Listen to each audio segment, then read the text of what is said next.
네, 주요 사건 속 법적 쟁점들 짚어보도록 하겠습니다. 박성배 변호사와 함께합니다. 어서 오십시오. 안녕하십니까? 네, 자 20년 전에 있었던 밀양 성폭행 사건의 파장이 계속되고 있습니다. 가해자의 신상이 공개되면서 직장에서 해고된 사람도 있고요. 또 관련된 식당이 폐업하는 경우도 생기고 있는데 분노 여론이 여전히 상당한 것 같아요. 밀양 성폭행 사건 가해자 신상이 공개되면서 여파가 만만치가 않습니다. 네. 한 가해자로 지목된 인물은 유명 맛집에서 근무한다는 사실이 밝혀졌는데 이 맛집이 마침 불법 건축물임이 추가로 드러나면서 폐업 수순을 밟고 있고 네. 또 다른 가해자로 지목된 인물은 수입차 판매업체에 근무해 왔는데 이 업체로부터 최근 해고 조치를 당했다고 합니다. 신상을 공개하기 시작한 유튜버는 나머지 가해자들 전부 다 갖고 있다면서 모두 다 공개할 것이라고 공언하기도 했고 네. 여타 유튜버도 가세하면서 국민적 관심만큼 그 여파도 상당히 크게 이어지고 있습니다. 네, 자, 이 과정에서 관계 없는 사람이 가해자로 지목되는 등 뭐 일부 피해도 지금 나오고 있는데 그 가운데 한 명은 결백을 주장하면서요 범죄 수사 경력 회보서도 공개를 했습니다. 이 사건이 발생한 게 20년 전인데 이거가 아직 기록이 남아 있는 건가요? 일부 공개 과정에서 가해자 여자친구로 추정되는 네일샵이 공개되기도 했는데 네. 그 여자친구로 지목된 인물이 자신은 여자친구가 아니라고 주장하면서 진정서를 제시하기도 했습니다.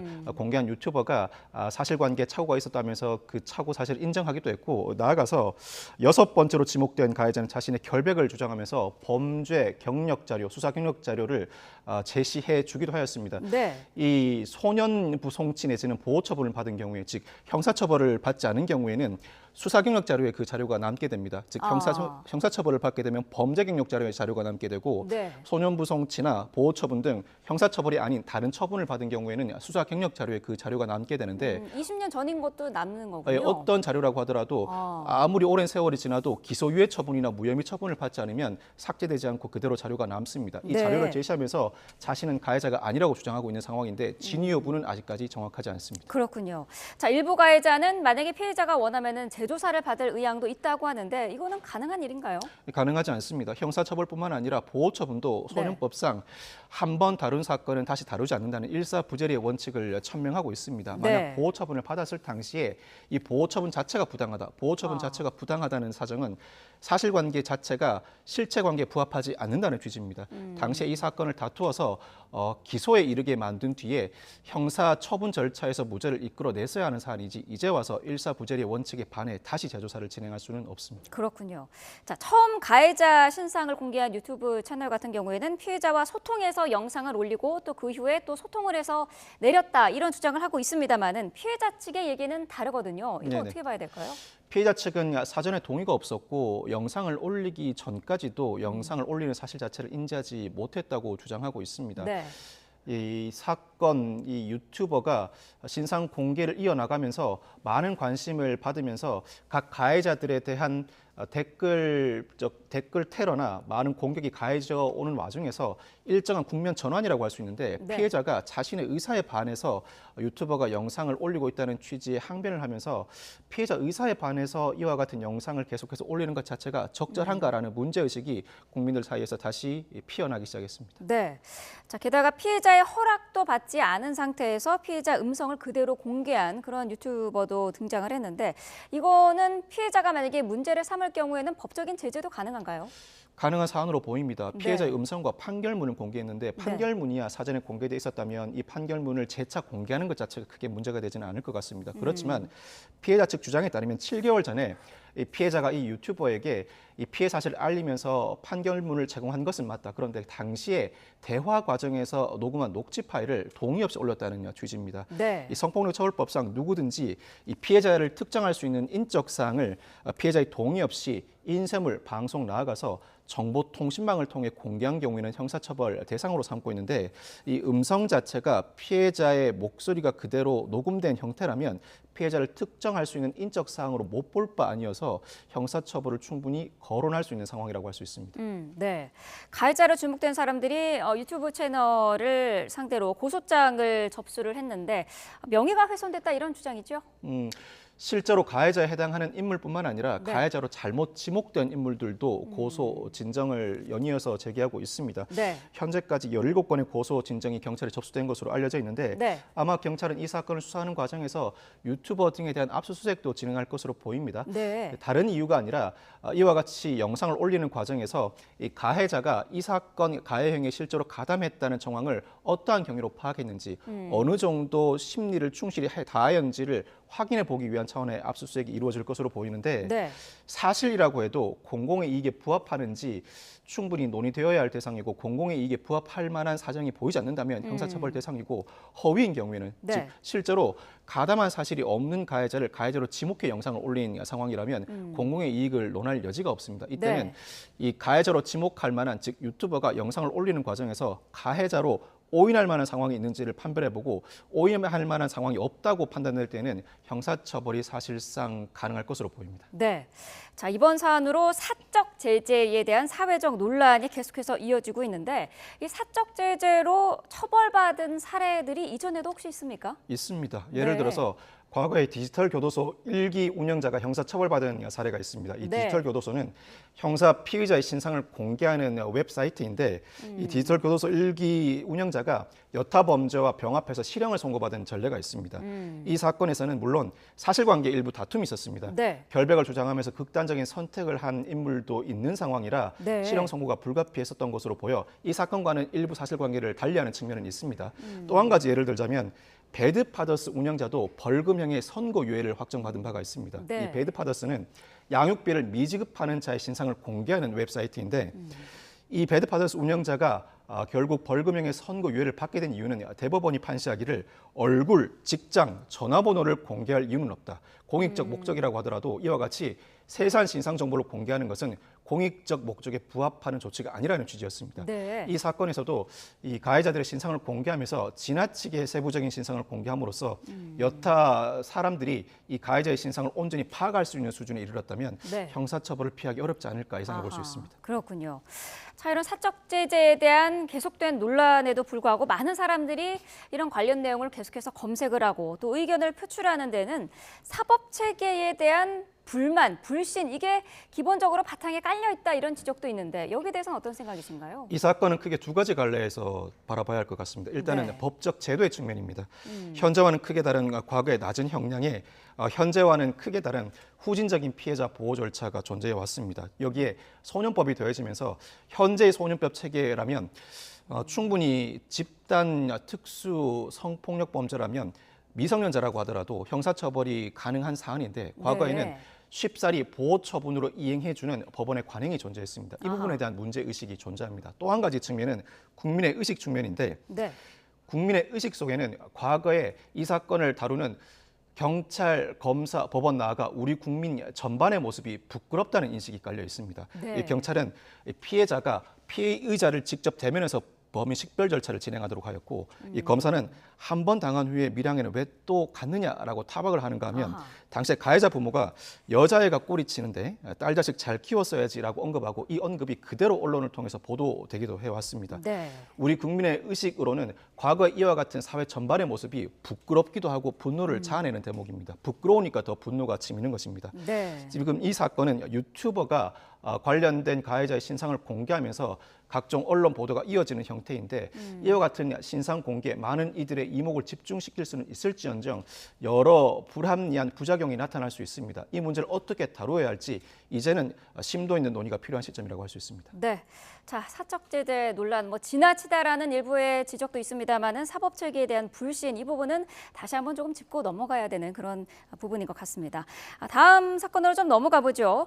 상급 종합병원의 의과대학 한 곳에서 기증받은 해부형 시신 이른바 카데바라고 불리는데 이 카데바로 비의료인을 대상으로 유료로 강의를 열어서 지금 논란이 되고 있습니다. 이거는 불법인가요? 어떻게 보시나요? 자, 의과대학에서 비의료인을 대상으로 기증받은 카데바로 유료 해부학 강의를 개설했습니다. 네. 구체적으로는 민간업체가 이 강의를 개설했고 의과대학 연구소에서 이 강의를 진행했다는 취지입니다. 네. 이 의과대학이나 보건복지부에서는 의과대학 해부학 박사가 직접 해부를 시행했고 이 수강자는 참관만 해서 현 시점에서 판단하기에는 법적 문제는 없다는 취지입니다. 그렇지만 시체 해부법에 따르면 시체 해부는 사인의 조사나 해부학적 연구를 위한 목적으로만 감행할 수가 있습니다. 특히 네. 이 사건의 경우에는 물론 시체 해부는 상당한 지식을 가진 의사나 의과대학 교수가 실시해야 하다 보니 의과대학 교수가 실제로 시체 해부를 진행하였다면 법적 문제를 논할 수는 없습니다만 네.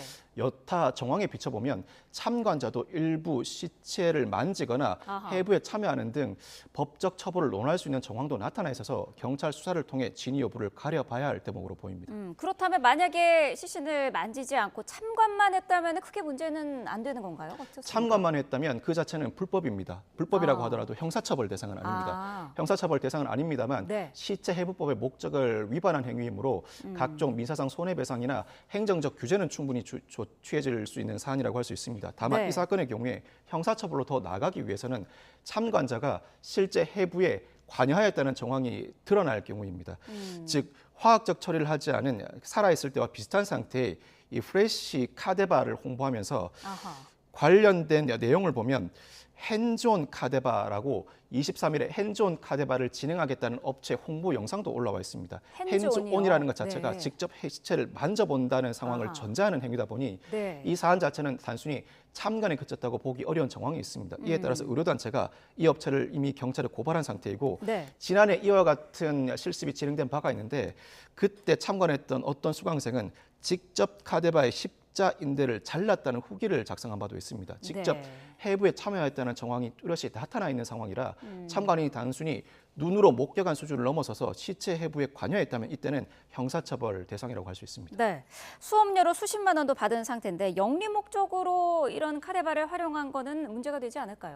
영리 목적으로 활용한 것 자체는 현행 시체 해부법상으로는 형사처벌 대상은 아닙니다. 다만 네. 단 하나의 예외가 시체의 전부 일부를 그 목적을 위반해서 양도하거나 취득한 경우에는 형사처벌 대상으로 삼고 있는데 네. 시체를 불법적으로 유통하는 행위를 막기 위한 형사처벌 조항입니다. 그렇지만 단순히 유료 목적으로 강의를 개설했다는 것 자체는 형사처벌 대상은 아닙니다만 네. 시체 해부법의 목적에는 명백하게 반하는 행위라 관련 행정적 규제가 이루어질 수 있고 보건복지부도 참관인의 범위를 제한하는 방안을 논의해 보겠다는 입장을 나타내고 있습니다. 네, 그렇군요.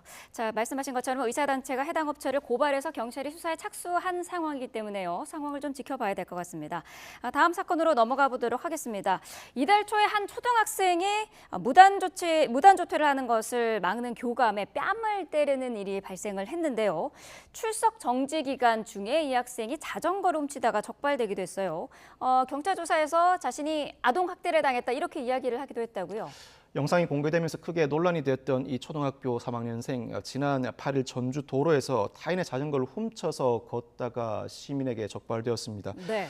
위협적인 행동을 감행하기도 했고 출동한 경찰에게 자신이 훔친 게 아니라고 강변하기도 했습니다. 그러면서 왼쪽 뺨에 상처가 보여서 이게 어떤 상처인지 물어봤더니 네. 엄마가 때렸고 아하. 아침밥도 주지 않았다고 진술하기도 했습니다. 네. 이 사건의 경우에는 초등학교 3학년 학생 만 10세가 되지 않아 형사 입건도 보호 처분 대상도 아닙니다. 일단은 경찰이 형사 입건 조치를 하진 않았습니다만 교육지원청이 이 어머니를 교육적 방임에 의한 아동 학대로 고발한 만큼 조만간 어머니를 불러서 관련 조사를 이어갈 방침입니다. 네.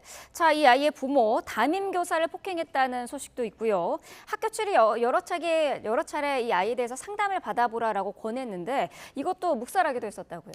최초 학교에서 이 사안이 발생했을 때 학교는 교권 침해 사안으로 보고 교육지원청에 진정을 제기했고 네. 교육지원청도 경찰에 이 사안을 고발한 바가 있습니다. 사실 이 학생은 예전에도 소란으로 지난달 14일에 강제 전학으로 이 학교에 전입해왔고 3년간 7개 학교를 전전하면서 각종 문제를 일으켰다고 합니다. 네. 그렇지만 그때마다 부모가 동의하지 않아서 적절한 치료를 받지 못해왔고 강제 전학의 땜질식 처방이 이어져 왔는데 현재로서는 부모가 동의하지 않는 한은 적절한 치료를 개입하기가 어렵습니다. 그렇지만 네. 경찰 조사를 통해서 이 부모의 교육적 방임에 의한 아동 학대가 드러난다면 이때는 지자체의 보호 처분에 따라 교육적 조치가 충분히 가능합니다. 네. 자, 교육지원청이 아동에 대해서 긴급 임시 조치를 요청을 했는데 이거는 부모의 의사와는 상관이 없이 가능한 건가요? 가능합니다. 긴급 임시 조치는 이 소년법상 보호 처분을 수사 단계에서 사전에 행하는 임시 조치라고 할 수 있는데 네. 이 아동학대 가해자를 아동학대 피해자로부터 분리하는 조치를 넘어서서 이 친권의 제한 정지뿐만 아니라 아동보호 전문기관에 상담 위탁을 하거나 의료기관 치료 위탁을 감행하는 조치라고 할 수 있습니다. 이 사건 조사가 진행되는 과정에서 신체학대, 정서학대, 성학대와 다른 방임, 즉 필요한 의식주나 의무적 교육 내지는 적절한 치료를 제공하지 않은 부분에 대한 수사가 진행될 터인데 교육을 소홀히 하는 방임에 대해서는 형사처벌 대상입니다. 네. 교육을 소홀히 하는 방임 조치가 실제 수사 과정에서 밝혀지게 된다면 지자체가 나서서 보호 처분을 할 수가 있습니다. 네. 지자체는 가정폭력 사안과 달리 소년법상 보호 처분에 적극적으로 개입할 수 있는 권한을 가지고 있습니다. 사실 통상 아동학대 사건은 부모가 가해자인 경우가 많다 보니 부모를 대신해서 지자체가 들어서게 되는 것인데 네. 지자체는 보호 처분으로서 가정위탁 보호, 아동복지시설 입소 외에도 관련된 친권 상실 제한을 직접 청구할 수 있고 아동복지시설에 위탁하거나 적절한 치료를 받을 수 있도록 강제적인 조치를 취할 권한도 보유하고 있습니다. 네.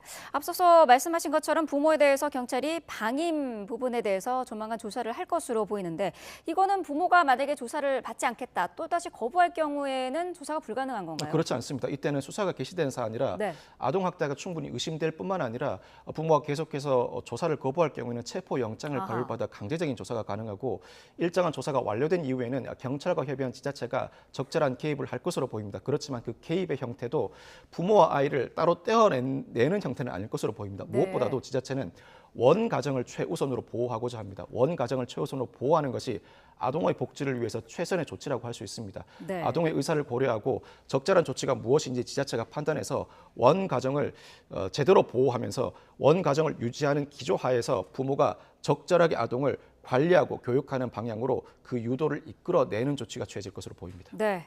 자, 교사 노조에서는 자극적인 영상이 노출되면서 아이가 악마화된다 이런 우려를 제기하기도 했는데 이 부분도 생각을 좀 깊이 해봐야 될 것 같습니다. 박성배 변호사와 함께했습니다. 오늘 말씀 감사합니다. 네, 감사합니다.